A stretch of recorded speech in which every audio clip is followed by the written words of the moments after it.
آیت نمبر 80 وَحَاجَّهُ اور جھگڑا کیا اس سے قومہ اس کی قوم نے قال اس نے کہا تحاجونی تم سب جھگڑا کرتے ہو مجھ سے فی اللہ اللہ کے بارے میں وقد اور حالانکہ یقیناً ہدانی اس نے مجھے ہدایت دی ولا اخاف اور نہیں میں ڈرتا ما تشرکون جن کو تم شریک بناتے ہو بھی اس کا الا ان مگر یہ کہ یشاء چاہے ربی میرا رب شیئن کچھ بھی وسیع احاطہ کیے ہوئے ہے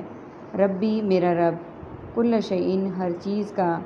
علماً اپنے علم سے افلا تتذکرون تو کیا نہیں تم سب غور کرتے وکیفا اور کیسے اخاف میں ڈروں ما اشرکتم جن کو تم نے شریک بنایا ہے ولا تخافون اور نہیں تم سب ڈرتے انکم اشرکتم کہ بے شک تم نے شریک بنایا ہے باللہ اللہ کا معلم جو کہ نہیں ہے ینزل اس نے اتاری بھی اس کی علیکم تم پر سلطاناً کوئی دلیل فایو تو بتاؤ کون ہے الفریقینی دو فریقوں میں سے احقو زیادہ حقدار بالامن امن کا ان کنتم تعلمون اگر تم سب جانتے ہو۔ سب سے پہلے میننگس کو دیکھ لیتے ہیں۔ حاجہ اور تحاجونی حجت بازی اور احتجاج کے لیے بولا جاتا ہے اردو میں لفظ ہدانی ہدایت ہادی برحق کے لیے استعمال کرتے ہیں ہم۔ اخافو خوف اور خائف سے ہے ما ماحول ماجرا ما فوق الفطرت الا ماشاء اللہ اللہ قلیل یہ کہ یشاء ماشاء اللہ انشاء اللہ اور مشیت الہی شیئن شے اشیاء وسیع وسعت وسیع اور توسیع کے لیے استعمال کیا جاتا ہے۔ تتذکرون ذکر اذکار تذکرہ اور مذکورہ کے لیے کیفا کیفیت اور بہر کیف اشرکتم شرک شریک مشرک اور شراکت کے لیے استعمال کرتے ہیں ہم۔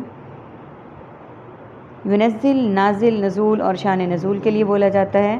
الفریقینی فریق تفریق فرقہ اور فریق کے لیے بولتے ہیں۔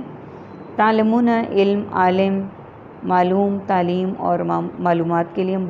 بولتے ہیں استعمال کرتے ہیں۔ عربک کا ورڈ ہمارے پاس پورے پیج پہ ایک ہے سلطاناً کوئی دلیل۔ اب آیت نمبر 80 میں اللہ سبحانہ وتعالیٰ فرما رہے ہیں بتا رہے ہیں ہمیں جھگڑا کیا اس سے یعنی حضرت ابراہیم علیہ السلام سے اس کی قوم نے اور اس نے کہا کیا تم جھگڑا کرتے ہو مجھ سے اللہ کے بارے میں یعنی جھگڑا انہوں نے کب کیا جب حضرت ابراہیم علیہ السلام نے کہا کہ ستارہ میرا معبود ہے انہوں نے جھگڑا نہیں کیا جب چاند کا کہا معبود ہے جھگڑا نہیں کیا جب سورج کا کہا معبود ہے جھگڑا نہیں کیا جھگڑا کب کیا جب وہ وحدانیت پر آ گئے جب وہ اللہ سبحانہ وتعالیٰ کی وحدانیت پر ایمان لے آئے اور یہی ہمارے معاشرے کا بھی المیہ ہے کہ جب اللہ کی بات ہوتی ہے تو جھگڑے فساد اور سب کچھ شروع ہو جاتے ہیں اختلافات اور جب غیر اللہ کی بات ہوتی ہے تو سارے بڑھ چڑھ کے اس میں حصہ لیتے ہیں۔ تو آپ نے کیا کہا تم جھگڑتے ہو مجھ سے اللہ کے بارے میں حالانکہ یقیناً اسی نے مجھے ہدایت دی ہے یعنی جو میں بہکا ہوا تھا یا غلطی پر تھا میں سورج چاند ستاروں کو اپنا معبود مانتا تھا اللہ تعالیٰ نے مجھے ہدایت دی سیدھے راستے کی طرف رہنمائی کی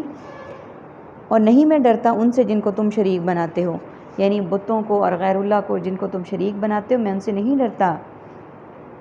مگر یہ کہ چاہے میرا رب کچھ بھی یعنی میرا رب جو چاہے میں وہ کرتا ہوں اس کے علاوہ میں کسی سے نہیں ڈرتا اور احاطہ کیے ہوئے میرا رب ہر چیز کا یعنی میرے سائیڈز پہ میری گریپ جو ہے وہ اللہ تعالیٰ کے ہاتھ میں ہے اللہ تعالیٰ نے مجھے چاروں طرف سے گھیرا ہوا ہے اور میرا رب ہر چیز کا اپنے علم سے یعنی اپنے علم کے مطابق اللہ تعالیٰ نے مجھے گھیراؤ کیا ہوا ہے سہارا ہوا ہے اور اپنا علم ہی اللہ تعالیٰ مجھے دے رہے ہیں اور اللہ تعالیٰ نے ہی مجھے علم سے نوازا ہے تو کیا تم غور نہیں کرتے یعنی کیا تم اس بات پہ غور نہیں کرتے کہ پہلے میری سوچ یہ تھی اللہ تعالیٰ نے مجھے ہدایت دی علم سے نوازا اور اپنی پناہ میں لے لیا اور سیدھے راستے کی طرف رہنمائی کی مجھے کسی کا کوئی ڈر نہیں اور سوائے اس کے جو اللہ مجھے چاہے اور کیا تم غور نہیں کرتے اس پر کہ اللہ نے مجھے علم دیا سمجھ بوجھ دی اور ہدایت دی۔ اس سے بھی ہمیں یہی نصیحت ملتی ہے کہ علم اور نصیحت اور ہدایت کے طلبگار ہم صرف اللہ سے ہوں وہ جسے چاہے دے اس لیے ہمیں کوشش کرنی چاہیے اور دعا کرنی چاہیے اللہ تعالیٰ ہمیں علم کی دولت سے بھی مالا مال کریں اور ہدایت سے بھی سرفراز کریں آمین ثم آمین۔ اور کیسے میں ڈروں ان سے جن کو تم نے شریک بنایا ہے اب حضرت ابراہیم علیہ السلام فرما رہے ہیں کہ میں کیسے ڈروں ان سے جن کو تم نے شریک بنایا ہوا یعنی اللہ کی ذات میں اللہ کی ذات و صفات میں شریک ٹھہرا لیا میں کیسے ڈروں ان سے یعنی اس علم کے بعد جو اللہ تعالیٰ نے ان کو دیا، اور نہیں تم ڈرتے کہ بے شک تم نے شریک بنا لیا۔ ڈرنا تو تمہیں چاہیے کہ تم نے اللہ کے ساتھ شریک بنا لیے، میں کیسے ڈروں، میں تو صحیح راستے پر ہوں اللہ کا، اور جو کہ نہیں اس نے اتاری اس کی تم پر کوئی دلیل، یعنی جو تم کر رہے ہو اللہ تعالیٰ نے اس کے متعلق تمہارے پاس کوئی دلیل، کوئی ہدایت، کوئی سند، کوئی سرٹیفکیٹ کچھ بھی نہیں اتارا جس راستے پر تم چل رہے ہو کہ تم سمجھو کہ یہ صحیح ہے۔ اور کون ہے دونوں فریقوں میں سے زیادہ حقدار امن کا، اگر تم چاہتے ہو، یعنی اگر تم کمپیئر کر کے دیکھو تو تمہیں پتہ چل جائے گا دونوں فریقین میں سے امن کا حقدار کون ہے، کس راستے پر چل کر تم امن میں رہو گے، اور اللہ تعالیٰ صحیح راستہ بتانے والے ہیں، اس کے علاوہ اور کوئی راستہ صحیح نہیں ہے۔ آیت نمبر 82، الذین جو لوگ آمنوا سب ایمان لائے، ولم یلبسوا اور ان سب نے مخلوط کر دیا ایمانہم اپنے ایمان کو، بظلم ظلم سے، اولئک وہی لوگ ہیں، لہم ان کے لیے امن امن ہے، وہم مہتدون اور وہ سب ہدایت پانے والے ہیں۔ اس رکوع